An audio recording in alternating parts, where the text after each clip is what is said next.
So do yourself a favour, check out the Carlisle Cult Cinema Club, and don't forget not just to rate it, but also to subscribe on YouTube or Facebook. My name is Lil Silver. I bet you think you know all about vampires. Believe me, you know fuck all.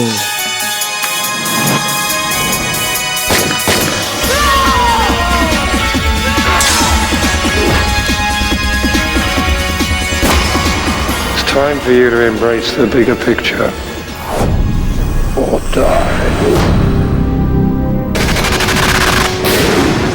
I told you, you knew fuck all about vampires. Good evening, ladies and gentlemen, and welcome to the Carlisle Cult Cinema Club Presents, and joined again by my good friend, I think I can call him that now after meeting him, and he's been on the show so many times, the man, the myth, the legend, that is Allan Bryce, the main man behind Dark Side magazine and Infinity magazine, and of course Darkfest, which is what we're going to be talking about today. Welcome to the show, Allan.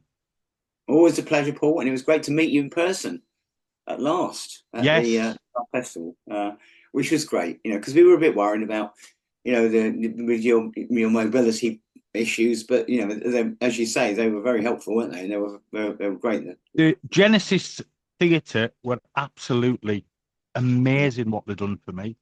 They're just off the charts. They were there. Before I'd even have to go looking for them, they were there to help. Yeah. No, they were great. They're always really, really good. We're a little bit worried because there's these sort of plans are afoot to I don't know when they're going to do, but it won't happen straight away. But apparently they want to redevelop the Genesis and redo it as which is a big job. And if they do, that's going to be a problem for us, really, because it's a perfect venue for us. It's our favourite to go, and there's no other place around in the area that we could use. We do have the odd event at the Romford Cinema, Lumiere Romford Cinema, which is run by my friend Spencer Hawken. It's a brilliant place, and it's very strange. It's not that far out of London, but you know, we did a video Nasty's Day there. And that went down very well. So we're going to do another one of those this year, definitely. And maybe something else. We were, also, at some stage, I wanted to do like an Infinity Festival as well with more sort of cult, Doctor Who actresses and things like that. You know what I mean? Just that might be something we're looking at. But I think we'll be okay for this year for Darkfest anyway, which I'm planning to have on the 21st of November. And I'll start announcing details, you know, soonish, as soon as I just need to. I was just, as I've said to you, one of the big problems we have is that there are lots of other good festivals going on, and some of them run by my pals. There's a guy called Graham Lloyd. You might have spoken to him from Film Treasures. I know Graham well. And Tom Lee Rutter. They're a brilliant couple. Not a couple in that sense, but a brilliant couple. And but they do this really fantastic thing called Weird Worcester, and I think, I'm not sure what it's on. It's July, probably in July or something. But they've got an amazing lineup of guests. I think Andy and I might actually go to that just to have some tables there, because we don't really do much up north. You know, we've never done much up north. Well, yes, that's up north. That's not up north. It's Birmingham. Birmingham's up north for us. Oh, that's not up north. That's not even anywhere near the north. I know. I'll be at Weird Worcester. I'm going to be there because I went last year and it was a fantastic time. So they have a huge amount of good, really good lineup of guests they have there, and I've got to say, the lineup they've got, and that is a problem because. One of our big problems with having something like the Genesis is that the actual renting out of the Genesis is our biggest expense. Yeah. So if we were to have it somewhere else, you know, that would be a lot cheaper. We could probably spend more money on getting guests over and less on the venue. But to be honest, you know, the Genesis is perfect. It's perfect for us. If we did something up north, we might look at that sometimes up north. Not far. proper up north. Proper up north. You know what I mean? Proper up north. Yeah, that would be good. But I think it's not far. I mean, how far is it for you to get to the Worcester from where you are? I think it took us. It ended up taking us about the same length it took to get to London, about 5 hours, believe it or not. Did it really? Really? Okay. All right. Yeah. So it would take us. I was working out. It would probably take me about 2.5 hours to drive to Worcester if we'd come along with that. That's not that far. It's not that far. Excellent con. Weird Worcester was absolutely excellent, Mm. and again, fantastic for being a disabled bloke in a wheelchair.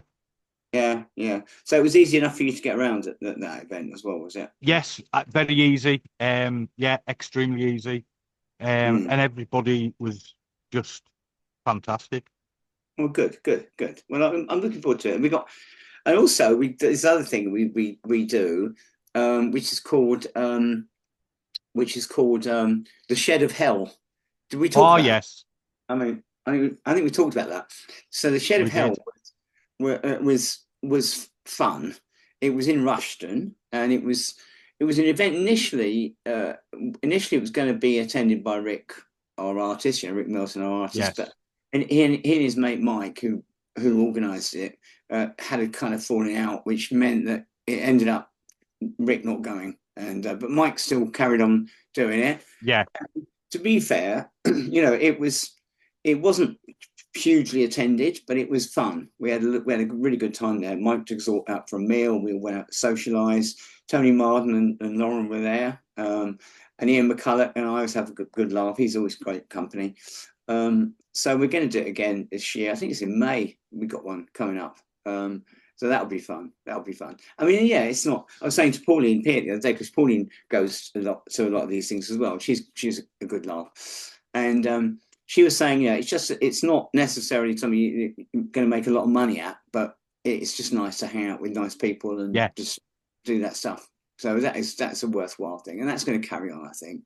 And Mike, I think, hopefully, he's got it a little bit better organised this year, because it was with his first one. You just don't know what your pricing point should be, or what your or what guests you should have, But I think this time round, and people know this time what they're going to get, so it's good. We're looking forward to it. It was good laugh last year, so it's going to happen this year as well. You mentioned Pauline Peart there.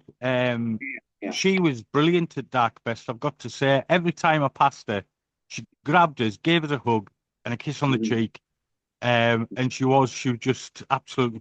All the girls were just, the Hammerlasses were just absolutely fabulous. They are, and they do it. They just like doing it for the socializing, because sometimes you might think, well, hang on a second. Every year we have, we always have Pauline, we always have Maddie Smith, we always have Caroline Monroe, usually Martine Beswick as well. So 4 or 5 of them there that will always be there every year. And then we add the others to the list, the new people to the list, but. It was last year. You might remember we had this. I had this. Carl Howman came along. You remember from? Carl was a fantastic guest. He was saying to me. I'm here under false pretenses because I've not done any horror films. I said, well, you're in blooming Expose, House on Straw Hill. And he goes, yeah, but that's it. He said, I'm not known for that. I'm known for like brushstrokes on the telly and EastEnders and things like that. But he actually came to me afterwards, said he had such a great time, and also he didn't do badly, on the signing front either. So he was quite happy with that. He wouldn't take any money off me for an autograph. Really? Yeah, gave us an autograph. I went to pay for it, and he went, no. Got a great photo with him, and he's going to be doing the podcast as well. Yeah, no, he's a lovely man. He's a very nice man. Very funny as well. He's got a very droll sense of humour. I think he and Ian McCulloch would make a good double act, because the two. Ian's a great person to chat to, and making sarcastic comments about things. It was funny because there's a funny thing that happened with me was that I got. Oh, sorry, my daughter's popping. I'm on a podcast. Yeah, sorry. It's all right. There's usually somebody comes in that door at one point while we're having a podcast. Yeah, that's fine. Yeah, that's fine. Yeah, no, Carl, as I say, Carl is nice, and it is nice to be really, once you meet these people. I think that's the thing I like about our Darkfest events is Kevin, my designer, Kevin, Coward, he and I, before we did any of our festivals, we kind of tested the water by having a table at our friend Paul Brown, Midnight Media, Paul Brown. He has tables. He lives near Rushden actually, so that's why he comes to that event. And he so he, in the first place, he used to do these things at Camden, the Electric Ballroom at Camden. He used to have events. So we went to those events, and we found they were quite fun, but they were more social than film fairs that we went to, because film fairs, they're more like a sausage machine. People queue up and they're signing and all that sort of thing. We had some people we met at the Rushden event, and the day before, this couple, very nice couple, they told us they'd been to an event with Mel Gibson, of all people, at this event, right? The day before the Rushden Shed of Hell. And they said all was happening was, so all Mel Gibson was doing was, it was flanked by two big bodyguards, and all he was doing, sign, sign, sign. It wasn't even looking up. It was just sign, sign. And then, and he was charging like 150 quid for an autograph or something like that. And then 250, you want to get your picture taken with him, which is mad, I think. I mean, I don't know. Yeah. I don't know. I suppose if people, I don't know. It's just because it's such a weird world we've been in for a while now, where autographs are worth so much. On you can sell them on. I guess you flog them on eBay. Autograph picture of Mel Gibson might get you 250 quid back. I don't know, but I, in my entire career of sort of doing, I've interviewed a lot of famous people, and I've never asked for autographs. I know, because there've been 4 autographs I've got. One, I got John Williams to sign my Star Wars fold-out album. It's got to be done. Jerry Goldsmith signed my Omen 2, Damien Omen 2, which is actually one of the rarer vinyls, because when it came out, the film wasn't as big a success as the first, and so they didn't do a big print run on the album. So he signed that for me. And the other one I got was Adam West when I went to lunch with Batman in the 80s, in the 90s, sorry. And who else was I? Steven Spielberg. He signed my Close Encounters of the Third Kind. So that's it. That's my full autograph quota, if you like. Again, I don't know what I would do with. I can't think of anyone else who I really want to get an autograph from, especially. I've got mates who sent me stuff like David McGillivray. When I helped him out with his Doing Rude Things book, he autographed it for me. And of course, I autograph all my books anyway. My latest one being this Diary of a Monster Kid book, which I have somewhere. It's in a box from because we're still in boxes from moving. We moved just before Christmas. And obviously my wife putting everything away, so we've still got boxes everywhere. Yeah, I know. It's funny, because we always do. We do a couple of books a year normally. Well, we actually did about 4 books last year. I did my Video Nasties book again. I got one of those. Yeah, that sold extremely well. That's probably going to sell out. And we also there's a guy called Chris Ketting, how you pronounce it. He has done a couple of books for us. He did a book on George Romero, Diary of the Dead, and he also did our John Carpenter book, which is very popular. And we're at the moment we're working on another book by Chris, which is about Toby Hooper, which is films of Toby Hooper. So that'll go nicely with the other 2, and that's going to be very popular. We should have that out by May, I would think. We're working on it at the moment, but I still haven't decided what I'm going to do for a book this year. But I did want to get my Diary of a Monster Kid book out. It's not sold very well, to be honest. That's a shame. But that's because it's I'm hardly that super famous. But it's, let me put it this way: it's sold enough to cover its publication. That's all you need then. So, and Jeff Elson, you know Jeff, don't you? Yeah, I met Jeff. Jeff, it's a standing joke with me and Jeff that he said it's going to be like Alan Partridge, getting all his books pulped, bouncing back. And he could be right. I'm sure at the all these cons you'll get rid of it bit by bit.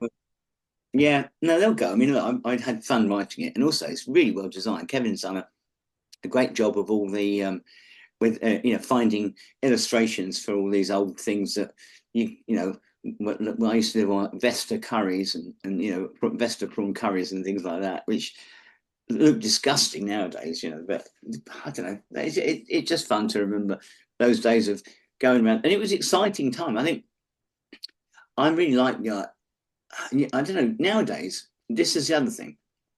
If you want to get something, want to get a book or a film poster or a comic or something like that, you can probably get it, within half an hour, just looking online somewhere for it.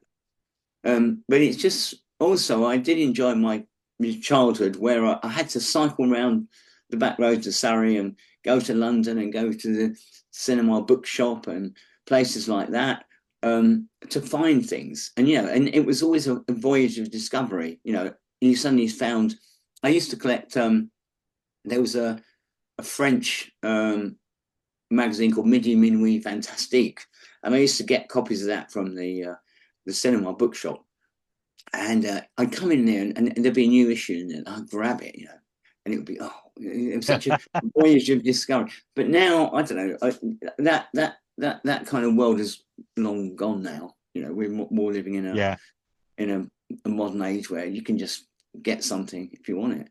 And it does amaze me because I was at this Romford thing the other day, and you see I've got my posters on the wall. These are mainly original posters that I've had for years, and one that I kind of lost it and regretted losing it was a double bill poster of the Flesh Eaters and the Death Curse of Tartu, and it's a lovely double. I had that on all through my early years. That was up on the wall, sellotapes and all that sort of stuff.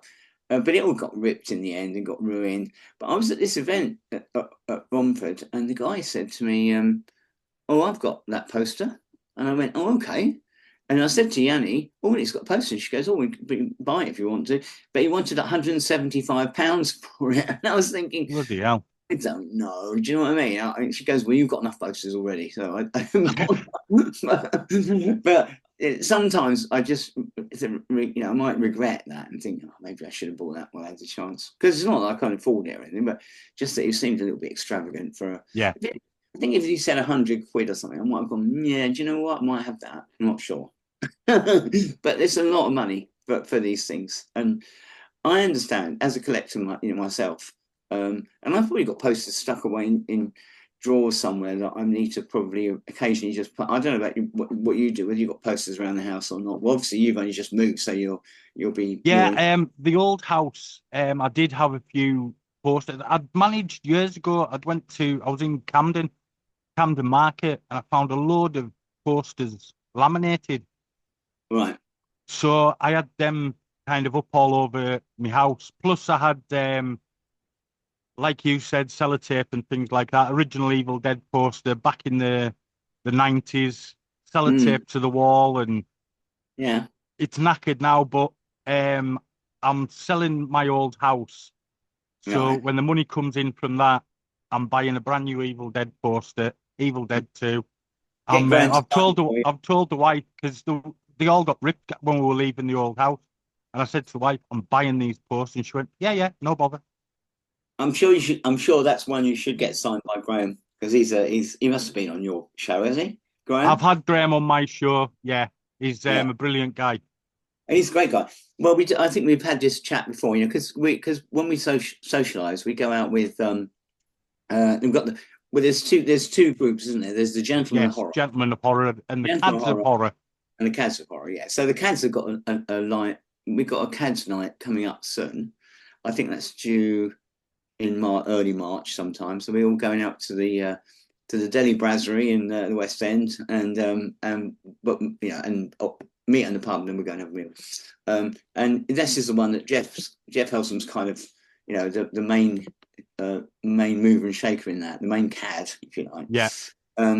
But sometimes people swap over, so great. But generally, with the Gentleman Horror, it's usually organised around Eric McNaughton, because Eric lives in Brighton, commutes to Germany where his lady friend is, and so when he's around, he'll go, I'm around in London for the next few days. Yeah. So we always meet up there, a place called the Jugged Hare, which is our local pub, and near Victoria. It's quite handy for us because Victoria to Cheam on the train is nice and easy, so it's a nice little journey, and we'd have a drink and stuff like that. So it's good. But yeah, they're a good bunch, and Graham is brilliant. He's very talented. Well, he works very hard. I met Graham, back in 2014 at a con in Birmingham. For some reason, me and the wife had been let in right at early doors before everybody else. And we were on our honeymoon as well, so that was nice. And Graham was sitting having a coffee on his own, so I kind of went up and introduced myself and had a crack with him. And then years later, I got him on my podcast. And he's a lovely bloke. He is just one of those incredibly talented people who it's not gone to his head at all. Do you know what I mean? No. He's just who he is, and that's it. Yeah. And it's a shame, as I say, this interesting thing that happened with Mike and Rick. Rick. So Rick's not doing our covers anymore. No. For our magazine, and he's been doing them since donkey's years ago now. Really. So did Rick just decide to stop doing it? Yeah. How it actually happened was that Rick said, Rick, just before the event, Darkfest, Rick, because he fell out with Mike, and I don't know what that's all about. He just said, well, look, if Mike's coming to the event, then I won't be coming, and I won't be doing any more covers. And I said, well, it's up to you. But I do notice one thing I will say, and that is that Rick has not been, over the last year or so, Rick's been working on the Susie, well, obviously he did his Susie book, he's been doing a lot of work for the German people. And I think what's happened is we've been using sorry, the dog's pushed this way, isn't it? It's all right. We've been doing a lot of work for the Germans. He's been doing a lot of work for the German companies, and they've decided that obviously, I mean, he never gets paid for his dark side covers. We don't pay him for them. So we've been using a lot of his old covers, and I've been it's like the tail wagging the dog. I've been saying, right, well, if Rick's got a feature, we'll look at what he's got in the past, and we'll match the artwork to the thing, and but it's not a problem when it comes to him doing. It'd be different if I was asking him could you do a cover for this or could you do a cover for that, but then it would only be fair that we actually paid him, probably. But it's always been a thing that he's always managed to sell. If he does a cover for us, and then he can sell that cover onto, I know what you're saying. You've got people who say, "Oh, I bought the original bit of artwork of that cover." What he's been doing though is, I don't know what the problem is. I honestly think probably he's had so much work on anyway that he's decided, I'm just going to do the work for the Germans or whoever he's doing it for. Yeah. Also, the other thing is that he's. I mean, look, we're still good mates. We're good pals, and we still have conversations. So we're all fine. So there's nothing there, no problem with me and Rick. And he is a brilliant guy, and he's good fun to be with. But also the other thing is, with him doing his column, he had 2 pages each issue, and I'm noticing that the pictures were getting ruder and ruder and ruder all the time, and I kept saying to him, well, can we not have more horror rather than, frankly, he just given me this stuff that Kevin had to keep censoring and all that sort of thing. So it got to a stage when I said, we really probably it run its course. I mean, if he comes back, if he wants to, I'd be very happy to have him back. Yeah. But the only thing is, people were saying, well, how are you going to do your covers? Well, no problem. We got so much classic art that you could use as a cover that and Kevin can easily just adapt an existing manipulate what he needs to manipulate. Yeah, we've got next issue, for example. We've got the current issue is out now. I think that's one here. So what Kevin's done with this one is he's used a bit of Paul Nashi art, from the Mark of the Wolfman or something. And next time round, we found a really nice poster for Blood from the Mummy's Tomb, because we've got a feature on that. So it's easy enough to find the artwork that we need. It's easy enough. So, but it is a shame, and I'm hoping that it does seem daft to me that we do these events in Rushden, which is where Rick lives, and he doesn't come along to them. So we'll see. We'll see what happens in the future. But that's a big shame. It's a big shame when people fall out. But in this kind of thing, it happens all the time. You know what I mean? It's just one of those things. Yeah, it does. So is there anything you can give us about who might be coming or what might be screening at the next Darkfest? Come on, you always give us an exclusive. Well, the trouble is, I haven't decided, but I've been talking to a variety of people. I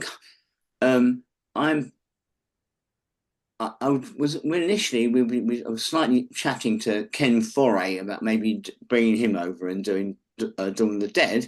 He's done a lot of stuff for my pal Marcus. Marcus Weekends. Yeah. So he might be a possibility.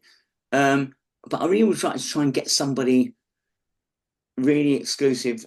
Obviously we can always show whatever we want to show, but if I could get something really, really exclusive, and I have to play my cards quite close to my chest on this, because there are other people doing other festivals this year. For example, I had we had Linnea Quigley over a few years back. She was really good, and she went down very well.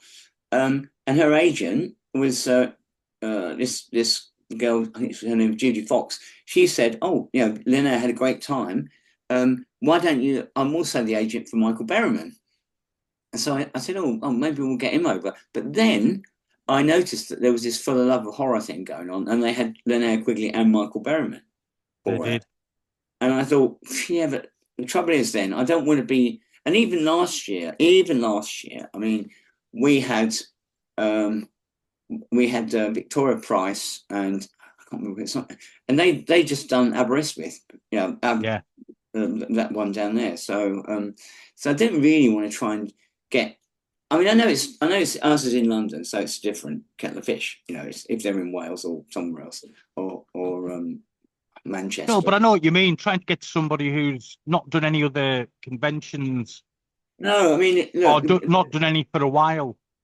To get an exclusivity. I think for this For the Love of Horror thing that they've got some good guests coming there, because I don't know how that works, but they probably, I think they own the venue, and therefore the money gets spent on bringing the guests in.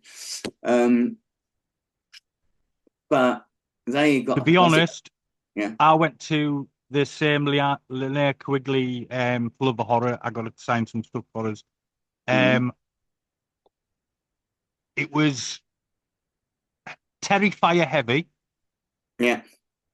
There was too many modern horror guests. Scream and the likes of. Yeah. And not enough of the classics. And as I say, it was Terrifier heavy. It was so busy. It wasn't very. It was a nightmare for being disabled and in a wheelchair as well. And it's a big venue. But I've done it once, and I don't think I'd go back. Well, they've got some good guests, and so to be fair, I think they've got Heather Langenkamp going this year to one of these things. But they've had them all before as well. These guests. Obviously, she'd be brilliant for us. Robert England. Weirdly enough, I knew of all the people that I met when I was writing about film back in the day. Robert England, I must have been out on the town with him half a dozen times. He'd be good to get over, and he's a brilliant bloke. But again, he's done a lot of these things, and he's been over to a lot of these big events. And I always just want to get somebody. I mean, quite a lot of the time, I meet people, like for example, Carl Howman, for example. Right? Okay. He's not a big horror name, but I met him through my Misty Moon pals, Stuart and Jen Morris. Yeah. And because I was quite often I'll host these events for them. I do, for example, the Sweeney and Minder, normally the ones I get involved with. And I met him through because he was in both Sweeney and Minder. Yes, he was, right. And so I met him for that, and we had a good old chat, and we got on really well. And I said, maybe that's when I said, oh, you might as well come to my thing. And that's when we were joking about it. He didn't think I was serious, but I did say, look, you'll do all right, and he did pretty well. But sometimes it's that you meet people and through these events, and you think, oh yeah, they'd be good to get along. But again, that I think your big problem is if you're going to be doing something like, even if you've got like Michael Berryman, or you've got Ken Foray, for example, they're not going to come over. You're not going to squeeze them into a small seat in the airplane. They're big people. They want to travel, at least coach, and then you've got to put them up in a decent room and everything. And it is thousands of pounds. There's no doubt about it. Yeah. And on top of that, we also have to pay the Genesis thousands of pounds to rent the cinema out for the day. So that is a I mean, when we first did it, we were a slightly smaller company because we only did we didn't have Infinity out there doing well. So we once we put Infinity into our company mix, we had to get VAT registered and everything because which is good. Which means we can get the VAT back from renting the cinema. Yes. At the point in the early days, we had to pay them the full whack, and that was it. Didn't get the VAT back. No. But now we do, so it saves us a lot. But bottom line is, I mean, it is a brilliant cinema, and they would like us to do more events there. They would certainly like us to do an Infinity Fest there. Which again we might consider. But I need to do the maths on that first before I do, and see who we could get, who would be worthwhile. It'd be brilliant to do an Infinity Fest because I could show things like Forbidden Planet on the big screen, or War of the Worlds, 53 one, and stuff like that. Oh, that would be brilliant. I've never seen that on the big screen. Just because they just don't see them. No. On the big screen anymore. And they are good. They are good.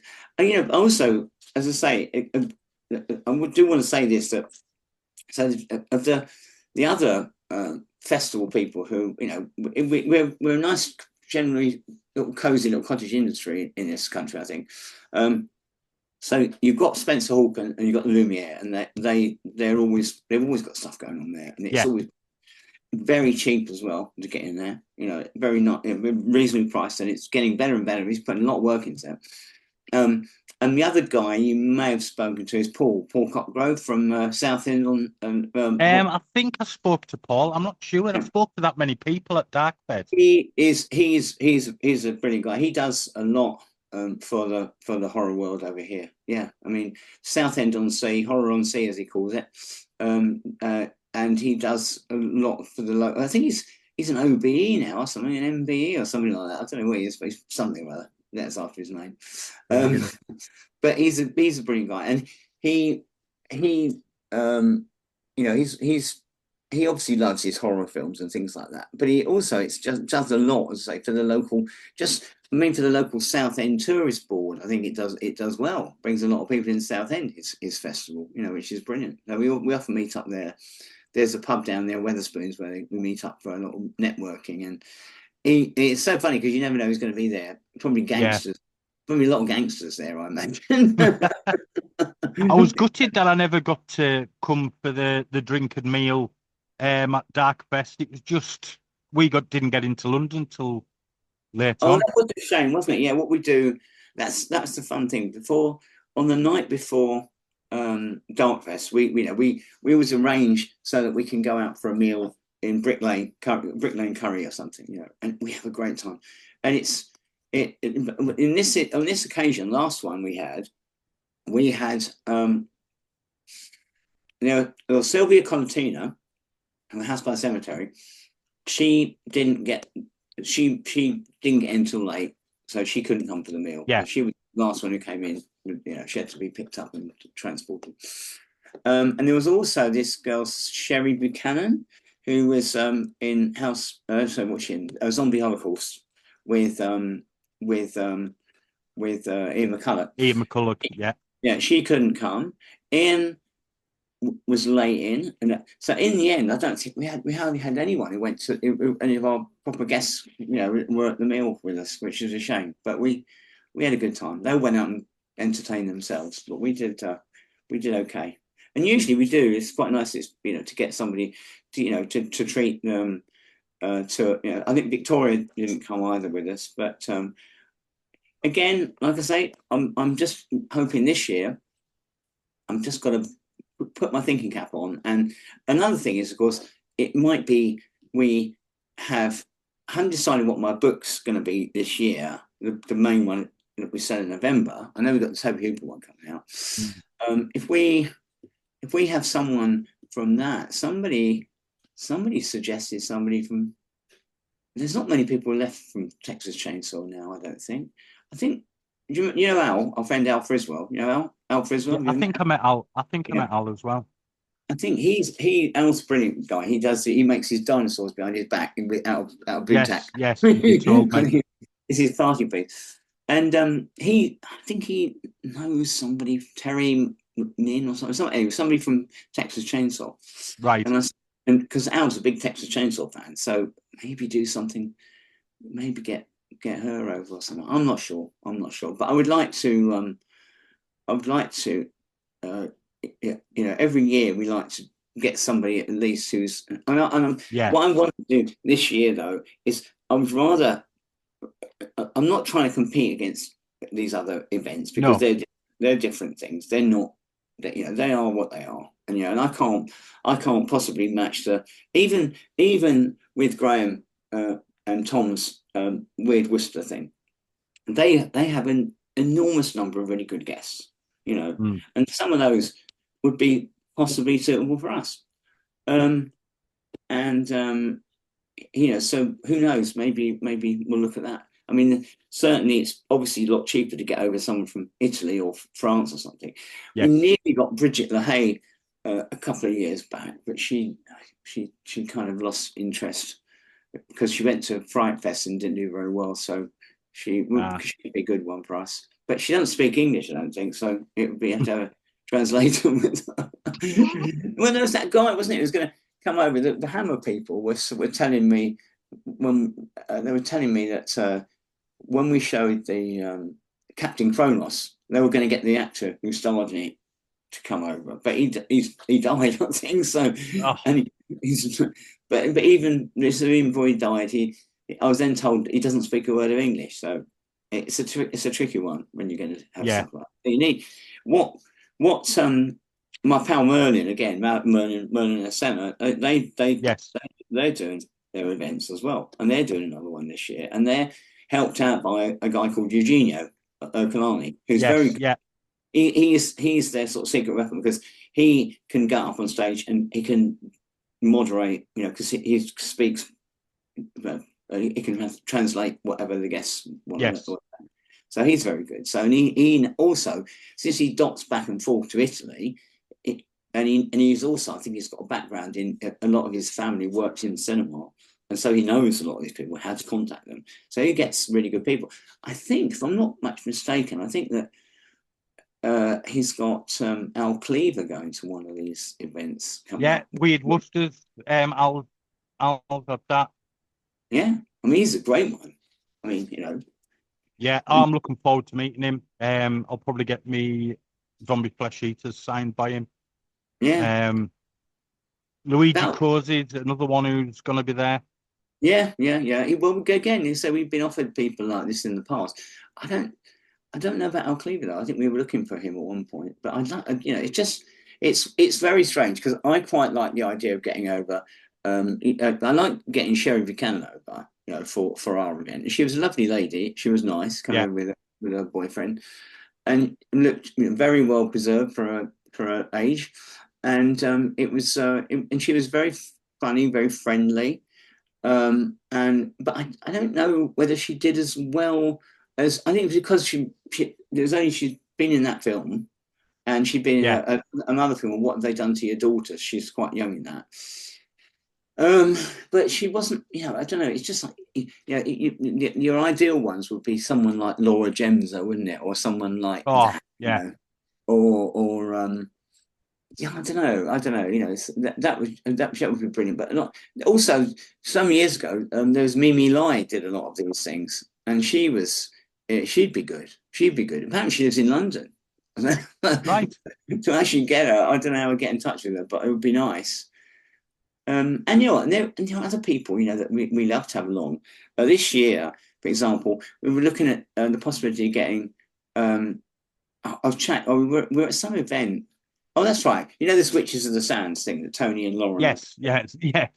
Well, Tony phoned me up and goes, "Do you want to come around and do a little bit of extra, stuff for this film, which is which is legendary 9-hour long film?" So he said, "Also, do you know anybody who would come and who'd be in it that we haven't had in it already, and that might be able to come on without spending a fortune?" So I phoned up Marianne Morris, who's very sweet, and she's done a few of our events. And it was then I realised that this was just before the Darkfest, and so I hadn't invited her, and I said, "I'd love to invite you, Marianne, because she's come to a lot of them." She goes, I'll come next year. That's fine, because there's just too many. There was just too many people there. There's too many people. Sometimes I just over egg the pudding. By the time I start looking at it, and I think, you know what, this is just too many. Well, Graham admits that. Graham Lloyd, and he was saying with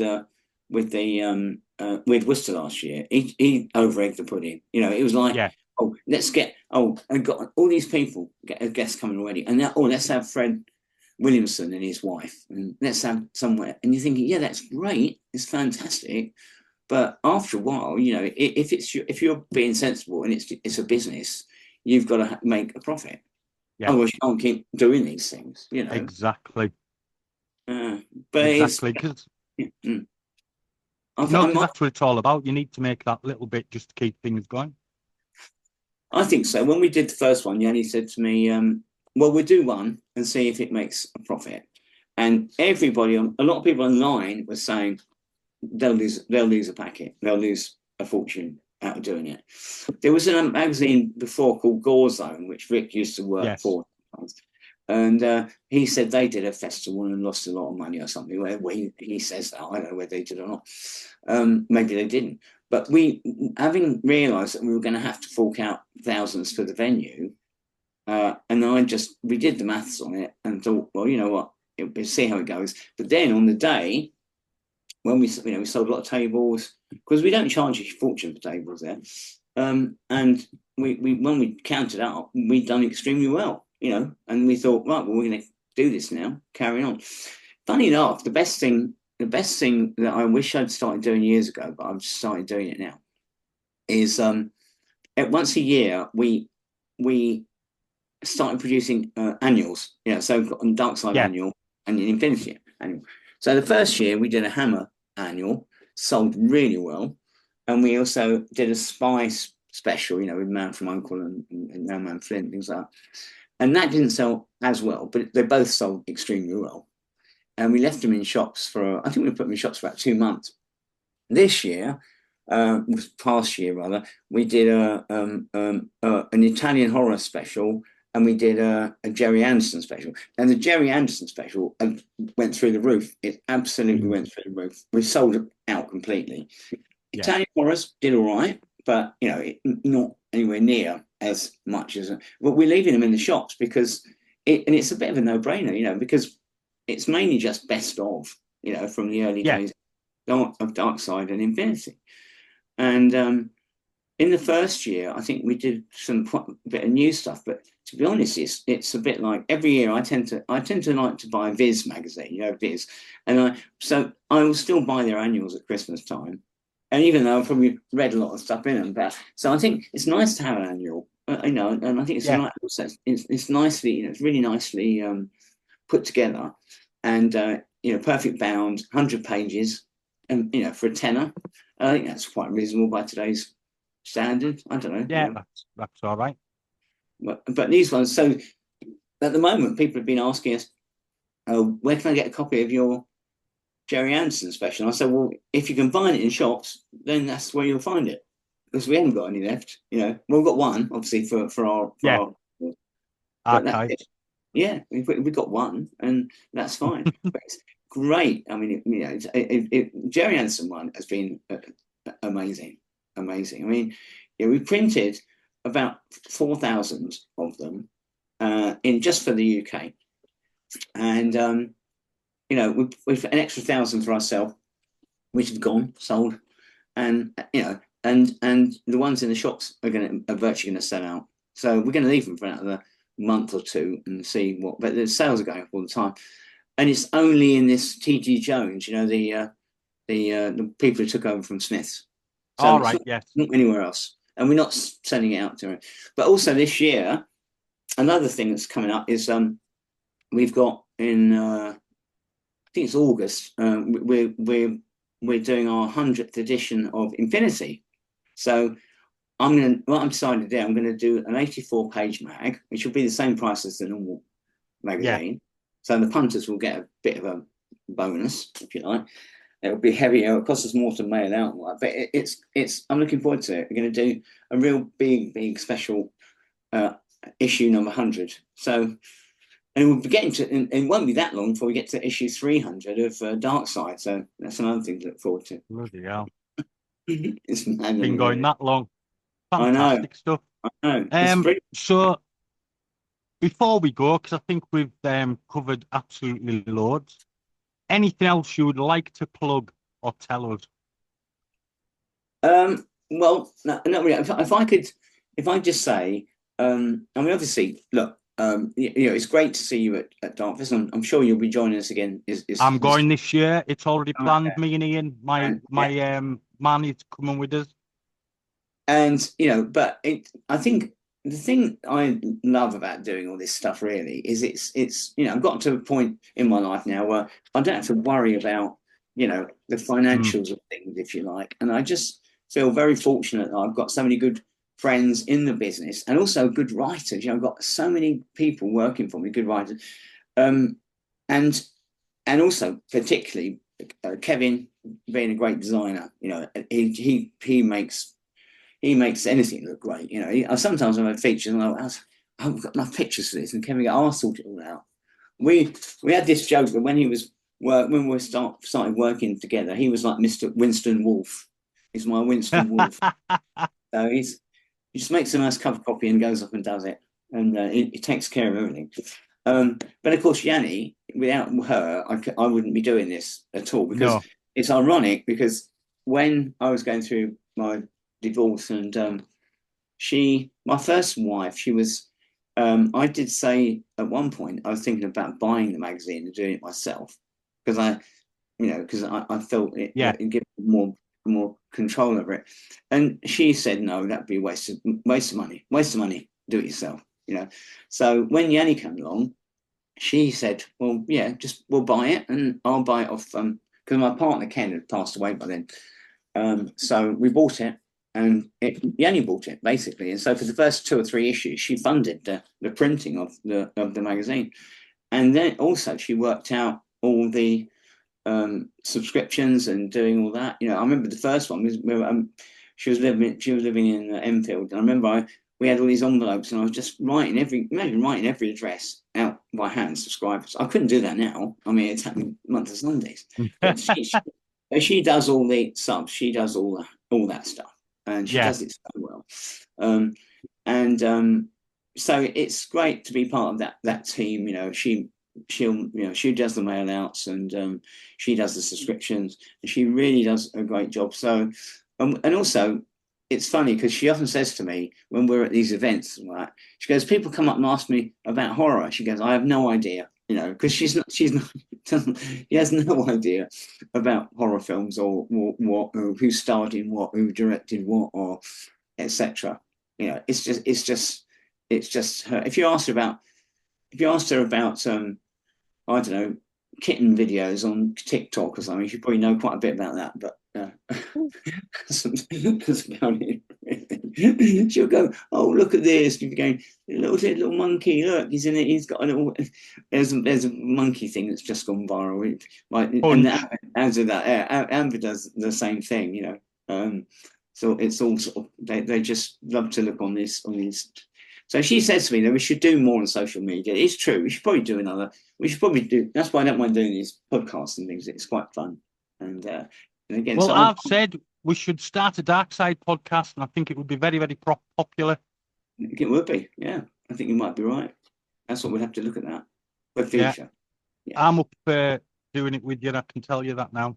Okay. But, I think it'd be very, very popular, a Dark Side podcast, and you know the people who you'd be able to get on. I do, yeah, that's true.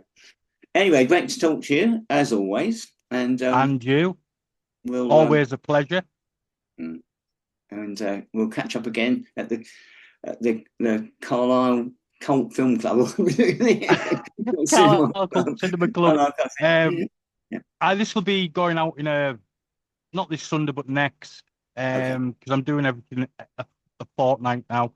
I just haven't got the time to, because I do all the editing and put it all together, and I haven't just got time to do it all. We're doing the radio show and everything else. So, well, keep yourself busy. That's the best way. Yes, definitely, 100%. Well, as always, it's been a pleasure having you on, Alan. Thank you for being here and just chatting as we always do. I always enjoy it. So thank you for inviting me. No, anytime, and thank you. So stick around. I'll say goodbye, and that's it then. Goodbye. Goodbye.